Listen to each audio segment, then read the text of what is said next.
All right, no load shedding expected today, which is good news and a good start to the year. Eskom continuing to warn the country, though, as it always does. The system remains vulnerable and constrained. Yesterday, the power utility announcing that over 13,000 megawatts has been lost due to breakdowns.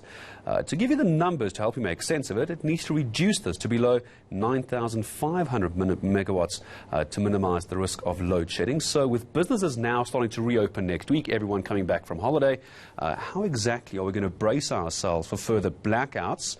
And are there going to be any more blackouts? Ted Blom, mining and energy advisor at Energy Expert Coalition, or also an Energy Expert Coalition, joining us this morning. Hello to you, Ted. Good morning. Happy New Year to you. I suppose 3 days in, the power was still on. At least it's looking positive for the first part of the year. But those numbers, the megawatts I'm talking about, very worrying. How is it that with everyone on holiday, businesses closing down, if you go from all the way back to the 13th of December, they were at 11,996 megawatts. Then we've got the 19th of December, most people are away, 12,500. And then that number we were talking about now, as of the 2nd of January, 13,300 roughly megawatts. How have we gone up when all the businesses are closed?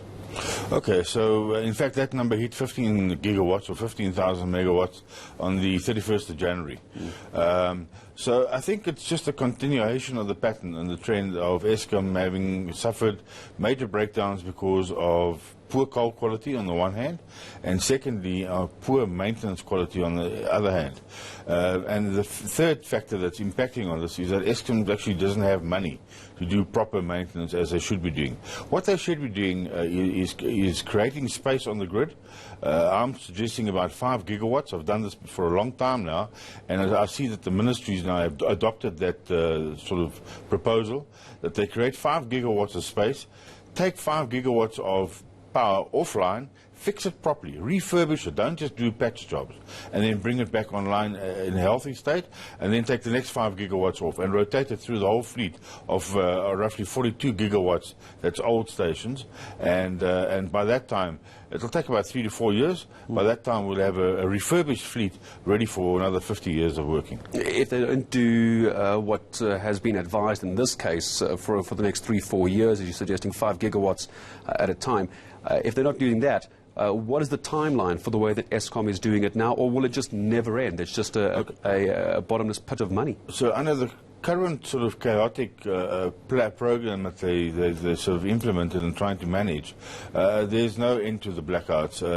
It's certainly not until for 5 years after they've sorted out new coal agreements, because it takes 5 years to open up a new coal mine for a long-term agreement, and Eskom hasn't started that process yet. They have put tenders out, but they haven't actually engaged in long-term negotiations and signing of contracts.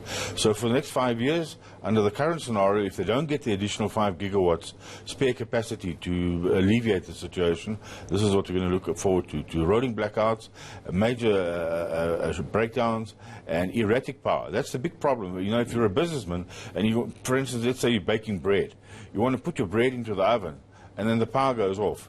That bread is spoiled, the whole load is spoiled. The same thing with smelters. If you run out of power while you're having a smelter running, it freezes. It takes you 6 months to fix the pot. It's disastrous. So that's why I've proposed that we import 5 gigawatts.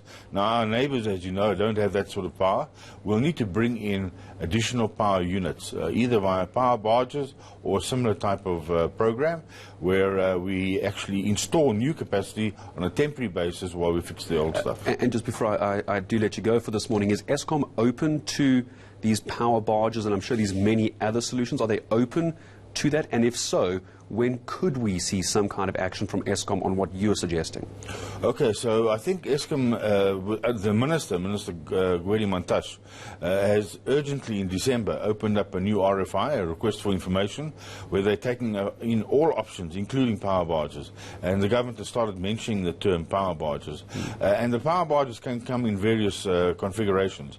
They either come as barges on ships and we put them in the harbour, or you fly in units and install them on land, and then feed them via tankers with fuel. And it's not a cheap option, but you know what, if you lose your economy, that's the more expensive option. Could that happen this year? Yes, no? Absolutely. I'm forecasting major blackouts from the 13th of January, primarily because we've got this excess unplanned breakages. above 9,500, and come January the 13th, a lot of these smelters will not be able to turn back on because Eskom won't have the power to get them. All right, Ted, I was hoping you'd have some good news for me in 2020, but I'm sure we'll talk again. As always, I appreciate you coming in to speak to us. Ted Blom, mining and energy advisor, as with Energy Expert Coalition as well.